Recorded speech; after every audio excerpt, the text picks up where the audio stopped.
Comment Dieu réagit-il lorsque nous persévérons dans les missions qu'il nous a confiées? Nous abandonne-t-il?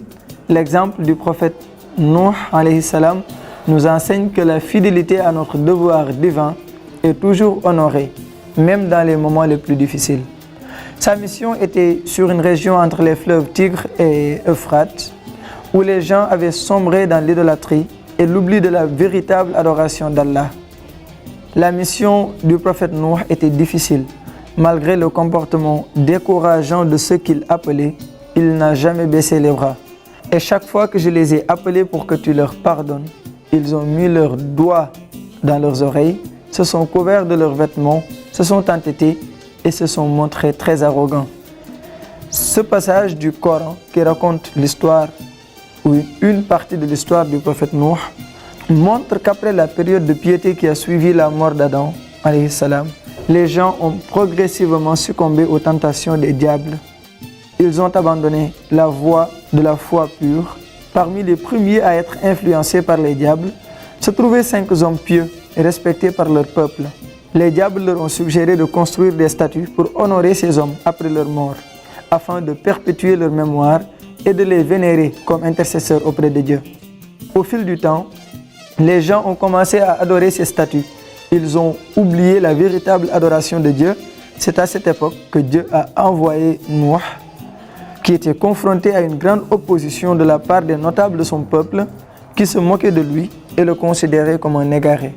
Mais il a persévéré dans sa mission et a appelé son peuple à revenir à l'adoration de Dieu seul.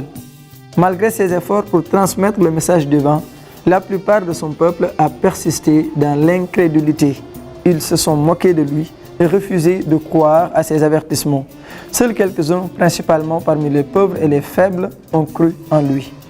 Pendant près de 1000 ans, Nuh a continué à prêcher la foi, mais la plupart de son peuple a refusé de prêter attention à ses avertissements. Face à leur obstination dans le péché et leur arrogance, Dieu a ordonné à Nuh de construire une arche pour sauver les croyants et les animaux des inondations imminentes. Nuh a obéi à l'ordre divin et a entrepris la construction de l'arche, malgré les moqueries et les sarcasmes de son peuple.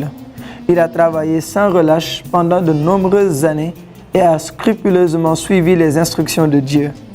Quand le déluge est arrivé, l'arche a été le seul refuge sûr qui a accueilli les croyants et les animaux selon les ordres divins. Les mécréants qui avaient rejeté la foi ont été emportés par les eaux dévastatrices. Ils ont subi la colère divine pour leur refus obstiné de croire. L'arche de Nuh est finalement venue reposer sur une montagne après que les eaux se sont apaisées.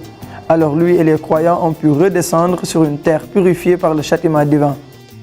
Quelles leçons de courage et de persévérance pouvons-nous tirer de la vie de Nuh pour affronter à notre tour nos propres défis avec foi? L'histoire du prophète Nuh nous invite à nous questionner devant les défis et les épreuves qui font partie de la vie.